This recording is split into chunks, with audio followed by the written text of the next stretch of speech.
I'll start the recording.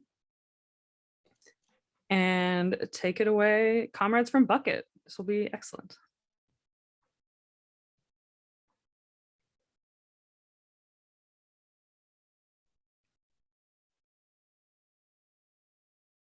I guess I'll start if I don't mind.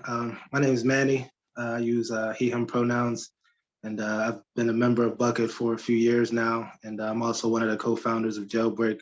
Bukit Bail Fund is primarily the reason we're here, to talk about what's happening in the State House and actually the Senate as well with this bill, HB 2046, which will essentially redefine what a bail bondsman is.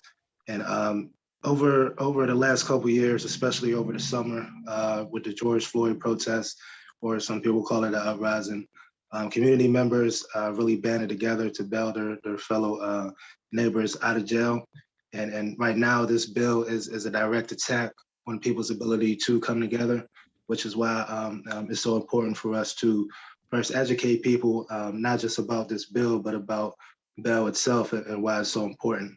So members of, before I get too deep into it, a little bit about myself. Like I said, my name is Manny. I use he, him pronouns. Born and raised Pittsburgh, Pennsylvania. I'm from a low-income neighborhood called Homewood.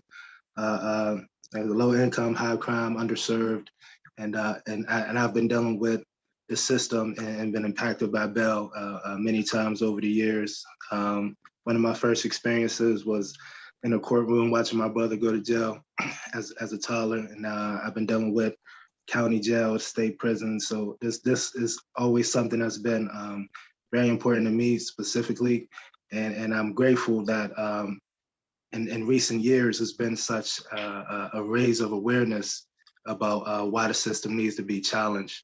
And I've met a lot of good people, including Ted, over the last. I met Ted probably a couple years ago now. Out there in the streets, fighting for social justice, and of course, my comrade Milita, who has been very important to this work. I think their computer may have died, but they'll get back on. Melissa works for the federal public defenders as a investigator and one of the hardest working people in the city, and they're everywhere. They do a whole lot. I don't even know how they do everything that they do. They're an integral part of the Bukit Bail Fund, and also part of Jailbreak, which is mainly a jail support organization. Started out as tabling outside of the jail and offering people anything they may need, rides, clothes, money, food, sometimes temporary housing. And right now they do a lot of commissary work, a lot of jail support, like I said, letter writing, anything somebody may need, transportation to and from court. And the system as it exists today, first off, if you are accused of a crime, right? If you're arrested, I should say, it's because you are accused of a crime. Doesn't necessarily mean you're guilty, you know what I'm saying? But you will still be put in jail. And in most cases, you will be asked to pay a certain amount of money in order to ensure that you return to court. And that's what bail is. And bail is supposed to be collateral to make sure you return to work or return to court. And the way it's supposed to work is that the judge, whoever signs your bail or assigns your bail, is supposed to look at what you're able to pay and assign a bail based on your personal finances. That's how it's supposed to go, right? So whatever amount that is affordable to you, right, you pay that amount and you go to court. And when your court case is resolved, win or lose, you get that money back. The way that it actually works is that people, a lot of judges or DAs, prosecutors, they use bail to prevent people from getting released. Right? And it's no mystery that Black and brown people are disproportionately affected by bail. You know what I'm saying? Personally, I've been in the ACJ and bailed out 4 times, right? Which is why I care about this so much. And I've been acquitted 4 times. You know what I'm saying? So I've been accused, I've been incarcerated, I've been forced to pay ransom, and I've been acquitted 4 times. And at the end of my cases, there was no recompense for the time that I've spent in jail or for all of the money that was paid. Most people, when they have a bail signed, they go to a bondsman. A lot of people don't have any other options, or they don't know that there are other options. And what a bail bondsman does is they don't even pay cash. They have like an insurance bond. You know what I'm saying? So in other words, they go to the courts and they guarantee that if this person doesn't show up, we'll get you your money. You know what I'm saying? But in the meantime, the person's family or friends or whoever, they have to pay a fee to that bondsman. The main difference between bondsmen and bail funds is that we're not for profit. You know what I'm saying? We don't charge a fee to any of the family members who are going through that intense situation. And when it's resolved, when the case is resolved, and actually we also pay cash, which bondsmen don't do. And when the case is resolved, we get the cash back, and then we use that money to pay someone else's bail. So that's how bail funds work. It's a revolving pot of money. Actually, all of the money that we get in, we pay for someone's bail. When the case is resolved, we get the bail back, and we pay for somebody else. That's the way that it works. That's how we're able to continue. Now, what this bill was doing. Oh, let me just make sure. This is not back up. Oh shit, you are. My fault, cause I'm talking so much. Got you off. I'll continue just a little bit, then I'll pass it off. What this bill is doing, it's essentially redefining what a bondsman is, and it's saying that anybody, any organization, anybody at all who's going to pay more than 2 bails in a month will now have to register as a bondsman. And this is something that is specifically designed to attack not only bail funds, but any community members, organizations, any faith-based organizations, anybody who wants to collectively pool money to bail their neighbors out of jail. This is directly attacking that. You know what I'm saying? And by registering as a bondsman, it puts all types of restrictions on who can do it and how you can do it. You will have to attain a license from the state insurance department, which requires a $125 application fee and approval from the local district attorney. You will have to pass a criminal background check, which a lot of impacted people can't do. We'll have to pass a credit background check, which a lot of people can't do. And we'll have to maintain an office in the county in which the bail fund operates. So us operating in Allegheny County, if we bail out more than 2 people, not only would we have to have an office in Allegheny County, we wouldn't even be able to bail out anybody outside of the county, which is something that we do regularly. We go a lot of the neighboring counties on the west side of the state. You know what I'm saying? So it's important for us to raise awareness about what's happening, why it's happening, and what people can do to get involved to combat it. And sorry I talk so much, Melissa. I'll pass it to you. Oh, that's great. Having some tech issues. I'm just looking. I guess that was an awesome summary, Manny, and I think maybe what we'll do is we'll drop Manny and I did an event for One Hood a few days ago, like spending 30 minutes a little bit more on this stuff, and we have a recording from the Pennsylvania Bail Fund Network the other day where we, in conversation with other bail funds in Dauphine and Lancaster and Philly, kind of talked a little bit more in depth about this stuff. So if anyone's interested, we'll put our emails in the chat. But the upshot is that the bill was kind of introduced by a, kind of a new conservative rep who's kind of known for just like kind of repeating party line stuff, and she herself didn't have like a very well formulated position during House session. So it was kind of funny to see the votes come down largely across party lines, which is to be expected. And I think there was two Republicans and 2 Democrats who kind of went the opposite of what one would expect, right? And now it's going into Senate session beginning this coming week. And I guess I'd love to hear maybe in the chat just briefly like what people's experience or interest in like legislative organizing of any kind is, like not related to this, but in general. And then I guess we have kind of 2 concrete asks that I don't know what your other political education sessions look like, but I guess the concrete thing for this bill was something that we were hoping to connect with groups who have more experience with us about, just to contact senators. We have an action network letter. We have about 500 signatures. It would be nice if it was, 1,000-ish or whatever. And Fetterman and Wolf had already taken kind of the public position that in its current form they would oppose it. But again, we know that, things can be amended, they can be made more palatable and all these things, right? And I think the most seductive part of the bill, even for liberals or like lefty people, is like, well, what's the problem with professionalizing this stuff? We want to regulate this stuff, right? And the reality is like, it precludes pooling of money, like in any material way, right? And there's a very long history of pooling money, especially in, kind of anti-capitalist and anti-racist and other movements, where you're never going to be able to post like a 25,000 straight, 25,000 straight bail, let alone, 10 times that, which is the highest bail that Bukit has ever paid very recently. Yeah, that's right, Matt. And I don't know if anyone is interested in kind of talking more about that. I'd be very excited to think about that in the coming like week and weeks. I'll put both of our emails here. And I guess, Manny, do you want to speak briefly to the paper trail, just as to like why we think the bill popped up now and who paid for it and where these funders are coming from? HB 2046, and if you scroll up, there's links to the ACLU position and the bill itself.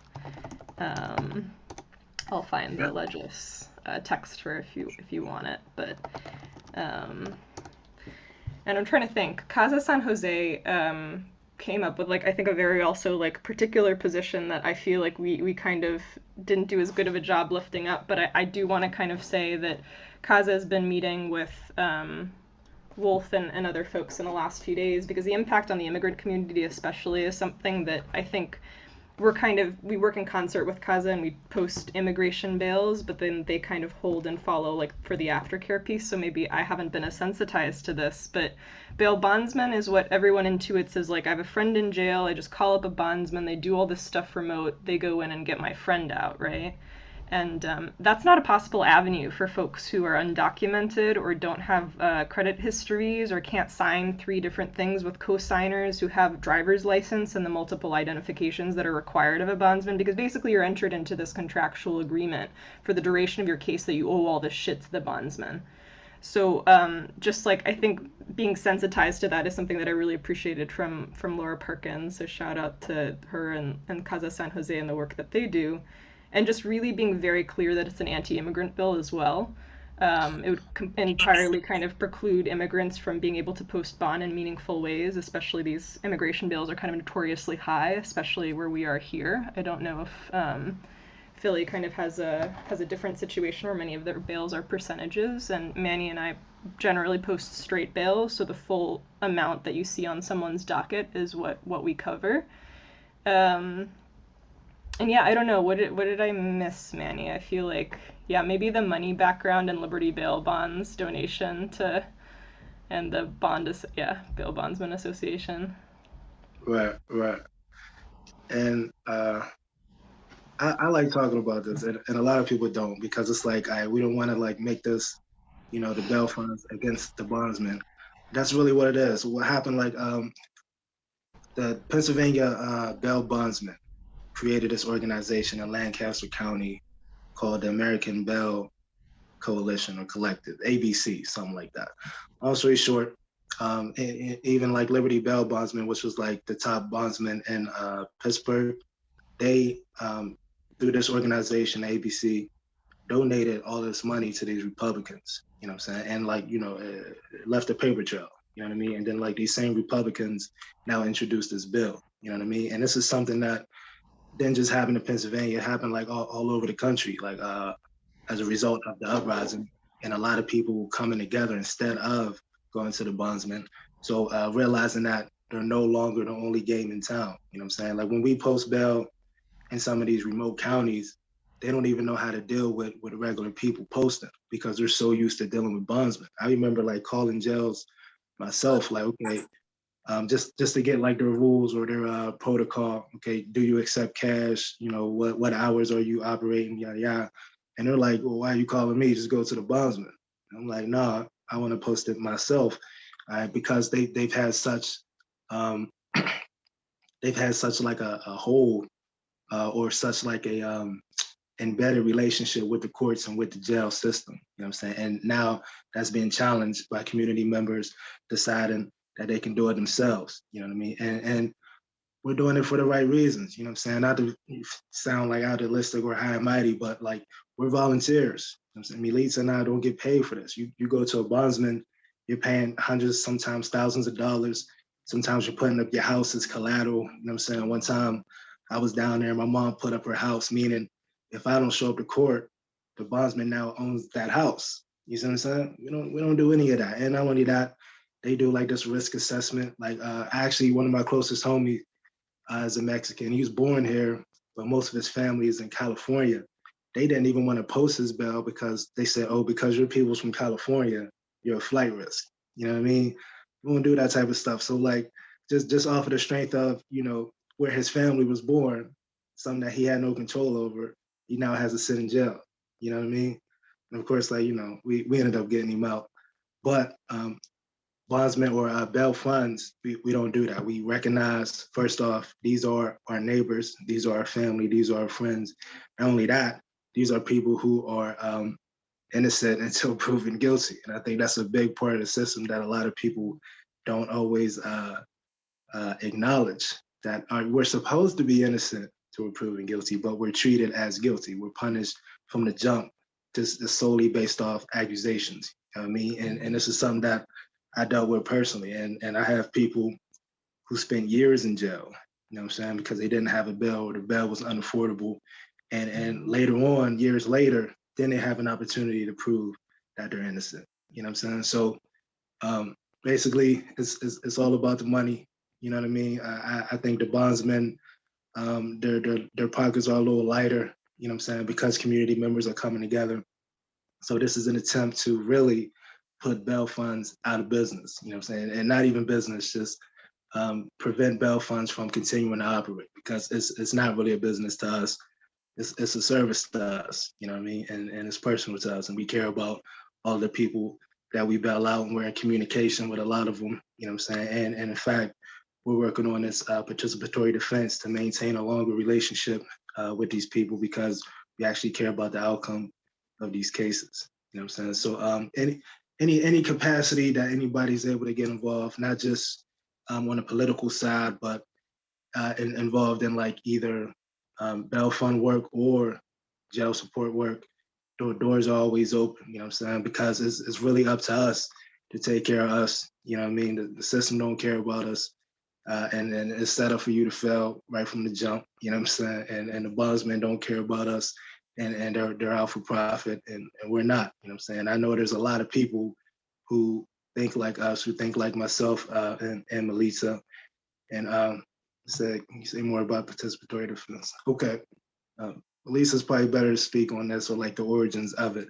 But from what I understand, participatory defense is about community members participating in the defense of their neighbors. And I know that sounds kind of redundant, but a lot of times, especially people who can't afford private counsel, they go to a public defender who's overworked and who really doesn't have the time or the capacity to dig into each individual case, appropriately. You know what I'm saying? And in fact, that happened to a lot of my people. My brother actually filed his own appeal while he's serving the sentence. He became like a jailhouse lawyer, they call it, and he got and they call it ineffective assistance of counsel. You know what I'm saying, is what he got. And he actually got years knocked off of his sentence. You know what I'm saying? Turns out the judge, pretty sure it was Cashman, gave him an illegal sentence. You know what I'm saying? His lawyer, his public defender, either didn't catch it or didn't care. And my brother got that time knocked off himself, right? Now, what they were doing in jail, somebody actually taught him how to go to the law library, how to, look up his cases or look up relevant cases. What they were doing in jail was participatory defense. So I'm saying it's your peoples, it's your family, your friends, your community members, your neighbors, people who care about the actual outcome of your case, participating in any way, shape, or form. And it's not necessarily legal advice, but it is support. You know what I mean? It's showing up to court, it's packing the courts, it's you know, investigating, doing any little investigating. I had a case one time. I don't even think I told you this, Melissa. I was accused of something extremely like, you know, violent. I won't get into it. But while that incident was occurring, I was on a PAP bus that had a camera on it, right? At the exact same time, right? Weeks later, when I finally get to talk to my lawyer, I'm like, at the time when this is happening, I have an alibi and I'm on camera. Like, can you look into it? I'm like, oh, nah. No, we don't do that. They probably recorded over it anyway. You know what I'm saying? Stuff like that. So like, not just like, okay, they didn't look into my alibi, but it's like she didn't even care. That's the point. Like she didn't even care. Community members do care. That's the point. You know what I'm saying? So it's like we're working on it. And like I said, Lisa, you can touch on the origins, but it's really community members who care about the outcome of these cases, making sure that the defendants, whoever's being charged, has the best defense possible. Yeah, I think we are at time, so I don't know if folks want to maybe, yeah, drop some questions in the chat or unmute yourselves freely and just, yeah, that's really generous, Paul. I will email you our info so we can talk more. But the real ask is the sign-on letter for now would be fabulous, and just if people would mind sharing in your networks, and if you're up to taking the extra step to contacting your reps or senators, we have language that we can share with you. And I guess, yeah, two kind of follow-ups that are a little like deeper commitments. Participatory defense is something that Manny and a few of our comrades are starting a formation of here in Pittsburgh, and I think Edwin will copy and paste if that already hasn't happened in the chat. So participatory defense, if you like look up at 1134 from Edwin, it's basically formations that are highly localized to meet weekly just for 1 hour online to discuss friends and loved ones cases and to kind of horizontalize the lawyer client relationship. And we're having another kind of nascent meeting next Tuesday at 5:30 that anyone would be welcome to join. And what we're specifically seeking is people who can commit 1 to 4 hours weekly starting in a few weeks to go through the training. And the idea is that there's kind of a core crew who holds this down. And generally, you know, when Manny and I were involved in Erie's participatory defense hub, you know, just new people come and it's by word of mouth. So it's fairly private and there's kind of a attendant security culture.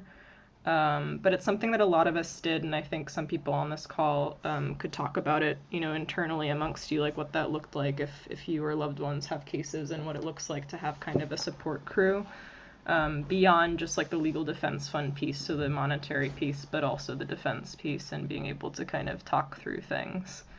And then I guess the last thing that I will say is Manny, myself, and like one other person bottom lines most of the bailouts in Pittsburgh, and it's pretty overwhelming, and some of jailbreak folks have been starting to pay smaller bails, and it's a very simple process. Much of it can be done remote. Bigger bails are paid in person. We pay for everything, and what we'd like to do either here or elsewhere, if anyone's interested in paying bails and doing this, our thought was it would be really nice to kind of have not just like an emergency response crew for like remote $100 bailouts, but if people want to do the work of kind of going to the courthouse and spending the 45 minutes being yelled at by the clerk who pretends like it's not his job to process bail, and write an op-ed about it and write about it and things like this, that'd be so dope, you know? So it's just something that like I just think volume-wise isn't maybe appropriate for like Bucket folks to do, but it'd be really great if like the citizen goes in and posts a bail and it takes 2 hours 40 minutes on a Thursday night and someone tells you to your face that they can't process it unless it's a bond, you know, things like this, and just kind of getting it out into the kind of public sphere in ways that maybe we haven't been able to. I'd just be really excited to talk to people about that. So my email is in the chat, so is Manny's. And I'll go ahead and I think a lot of you have my number anyway, but you can message me on Signal as well. And again, like Bucket Bail Fund and Jailbreak PGH are kind of the two crews that we organize with. Bucket is like our home base, and Manny co-founded Jailbreak, and we'd be so happy to see other formations of jail support or, if you're interested in letter writing, commissary support, learning how to do bail remote or in person, it'd be so exciting to do that together. So anyway, I know that we went way over, but any questions or things people have a curiosity about?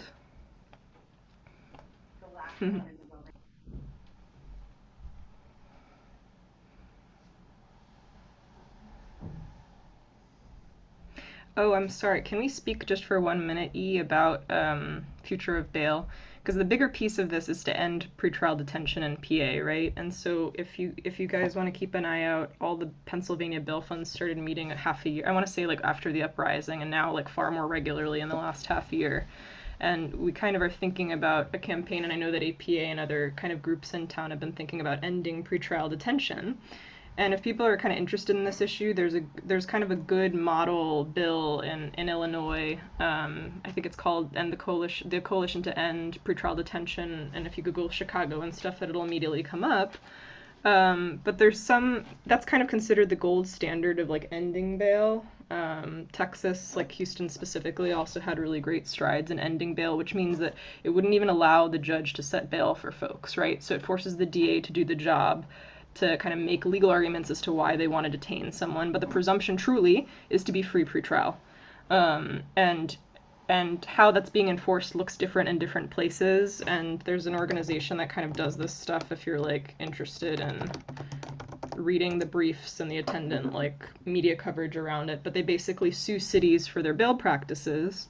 And there may or may not be something similar happening in the very near future in Pittsburgh, where we would like to sue certain people in the system who are not kind of having real bail hearings. And I think Manny might have mentioned, and if he didn't, we did on our One Hood and other events, where people who go in, and if you've been arraigned before, you'll notice that like the judge just spends 30 to 60 seconds with you and then sets bail. So they don't even hear like that. There's no finding of indigency. There's no finding of your like financial capacity to pay, and all this stuff is unconstitutional, right? Like theoretically, you're supposed to have a proper hearing, and there's one judge in particular who actually like verbatim said to a friend of ours, like, this is just a formality, which is it's just like it's kind of astounding. So if any of this is moving to you, I would say like ALC Court Watch, Abolitionist Law Center Court Watch, our friend Autumn, who also is in the kind of participatory defense formation, would love to have more observers of this stuff. And then maybe contact Manny and I if you're interested in the lawsuit investigation, and yeah, posting bail, I guess, and like doing any sort of jail support work. Just hit us up anytime. And I know, Jailbreak needs more friends, retired, and yeah. But there will be kind of language to end pretrial detention specifically. So this presumption of freedom leading up to one's case is something that I think that bail funds will organize around. And there's a bill that Street introduced a year ago that's kind of being reintroduced. We'll be meeting with him in coming weeks, and we'll probably put you guys on notice about it. So if you'd like to hear about it, we'll send an email or something. But there's kind of a shitty bill basically suggesting like non-violent offenders be presumed like no bail for cases like this, and we oppose stuff like this for various reasons, because it basically reifies like violent cases in particular cases as not having the opportunity to go free pretrial. Yeah, some of that might be technical. How are people doing? We can pause and wind down.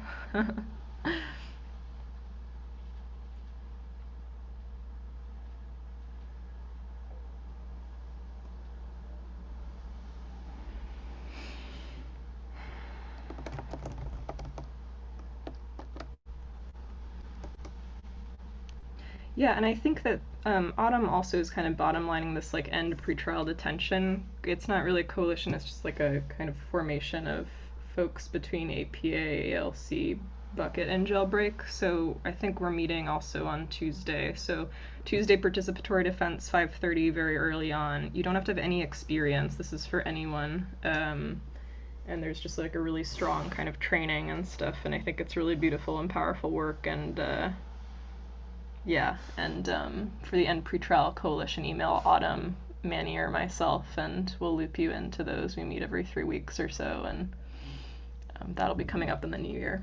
Street's bill to end cash bail, which is not great in its current iteration. Thank you, Zach. Awesome. Does anyone have any further questions or comments for our amazing presenters? Other than I saw a lot of support in chat and calls to boost the heck out of this, which I think everyone is pretty stoked about. So, yes, those are some things we'll be bringing to Slack with ideas on how to boost this out via social or email or whatever tools we have at our Thank you so much. Yeah, and if anyone has direct contacts with reps and senators, I think it'd be interesting just for like if us like lay folks are just reaching out rather than, you know, all these like, what do you call it, stakeholders and actors with their positions, it would be great.